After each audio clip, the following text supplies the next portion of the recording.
Kira-kira kali ini kita akan membahas materi apa ya?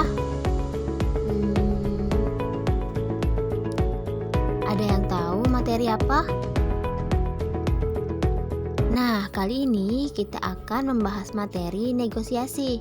Apa itu teks negosiasi? Pada umumnya, orang pasti pernah melakukan yang namanya transaksi dengan orang lain. Biasanya dalam melakukan transaksi pasti ada yang namanya tawar-menawar, entah itu harga, barang, ataupun jasa.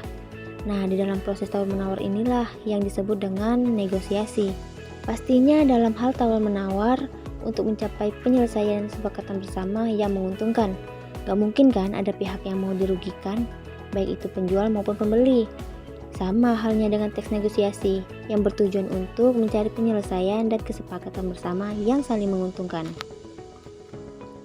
Nah, kita lanjut ke dalam pengertian teks negosiasi nih. Seperti yang sudah dijelaskan di atas bahwa teks negosiasi adalah interaksi sosial yang bertujuan untuk mencapai kesepakatan bersama dengan orang yang memiliki kepentingan berbeda. Maksudnya, orang yang memiliki kepentingan berbeda itu antara penjual dan pembeli. Penjual menawarkan barang atau jasa, sedangkan pembeli berusaha untuk memenuhi kebutuhannya. Hasil akhir dari negosiasi adalah kesepakatan bersama. Nah, di sini ada contoh percakapan dari saling bernegosiasi. Yuk kita simak bersama.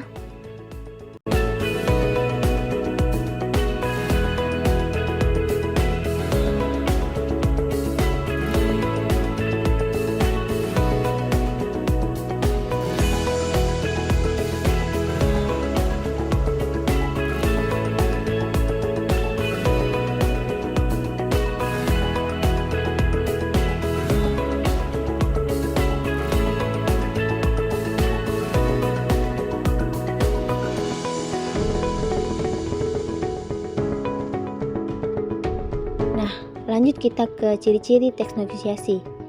Adapun ciri-ciri teks negosiasi, yang pertama adanya kesepakatan yang menguntungkan. Yang kedua lebih ke tujuan praktis. Yang ketiga mengutamakan kepentingan bersama. Yang keempat sebagai sarana untuk menyelesaikan sesuatu. Yang keenam tidak selesai dalam satu waktu. Yang ketujuh dilandasi pendapat dan fakta. Yang kedelapan mengetahuikan mitra negosiasi mengapa iya atau tidak. Yang kesembilan jangan menyela pendapat. Selanjutnya struktur teks negosiasi. Adapun strukturnya, yang pertama orientasi, yaitu kalimat pembuka misalnya ucapan salam atau sapaan berfungsi untuk memulai negosiasi. Yang kedua permintaan, yaitu berupa barang atau jasa yang mau dibeli oleh pembeli. Biasanya terjadi saat mencari barang yang mau dibeli. Yang ketiga, pemenuhan, yaitu kesanggupan barang atau jasa dari penjual yang diminta oleh penjual. Biasanya berisi pemenuhan barang atau jasa yang tersedia, lebih ke tersediaan barang atau jasanya. Yang keempat, penawaran, yaitu puncaknya negosiasi. Kedua pihak saling tawar-menawar barang ataupun jasa.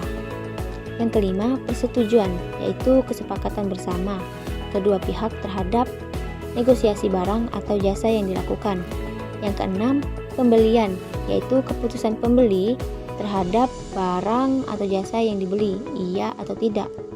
Yang ketujuh, penutup, yaitu kalimat penutup, misalnya salam atau ucapan terima kasih.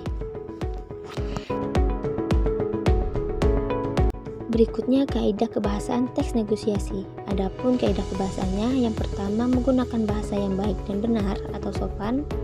Yang kedua bersifat membujuk. Yang ketiga berinteraksi satu sama yang lain. Yang keempat kesepakatan yang tidak merugikan kedua pihak. Yang kelima bersifat memerintah dan memenuhi perintah. Yang keenam tidak menyelesaikan dalam satu waktu.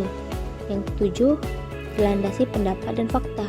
Yang delapan mengetahui mitra negosiasi mengapa ya atau tidak. Yang kesembilan jangan menyela pendapat. Nih, kita akan masuk pada langkah-langkah menulis teks negosiasi. Nah, untuk lebih mudah dalam menulis teks negosiasi, silahkan perhatikan dan simak langkah-langkah berikut ini. Yang pertama, menentukan tujuannya. Misal tentang jual beli baju. Yang kedua, menentukan pihak yang berkaitan. Berarti jika berkaitan dengan jual beli, pasti ada pihak yang menjadi penjual dan ada yang menjadi pembeli. Yang ketiga, menentukan masalah. Ketersediaan barangnya ada atau tidak. Yang keempat, menentukan solusi penawaran, bernegosiasi barangnya atau saling tawar-menawar. Yang kelima, menentukan cara untuk sepakat, berkaitan dengan setuju atau tidak dan iya atau tidak. Nah, itu dia tadi penjelasan mengenai teks negosiasi. Semoga bermanfaat dan dapat dengan mudah dimengerti.